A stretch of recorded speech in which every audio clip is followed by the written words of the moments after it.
So the next thing on the list is an area plan. So if we go back to our set of drawings, we can very quickly find this area plan, drawing number 2A100, and I'm not going to go into a lot of depth on this, a lot of detail. Basically what's going on with this is we have a drawing that very quickly shows the existing structure, and then in this highlighted green area shows where the new addition would be, and it very quickly and easily shows that it's 576 square feet of remodel space or addition space.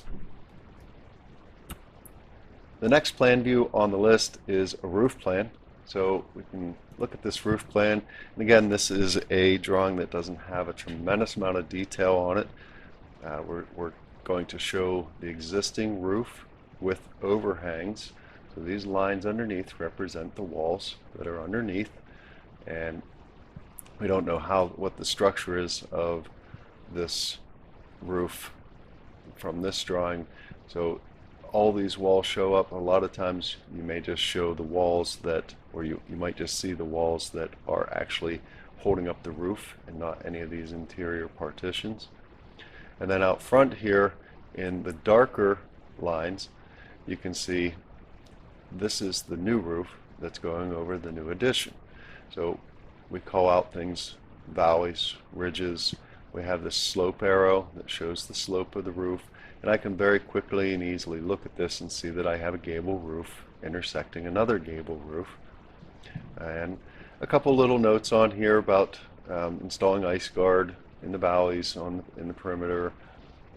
Something that says new roof system and trusses by others. So there's going to be a truss manufacturer that's going to go through and do a set of drawings for the trusses and the roof system, and real quickly and easily the 12-inch overhang. So this is very simple. There's not a whole lot of detail. Sometimes you might also see downspouts and gutters located on here, and a lot of times the roof system itself just might be more complicated. It might have different types of dormers built into it. It might be a more complicated roof with multiple slopes.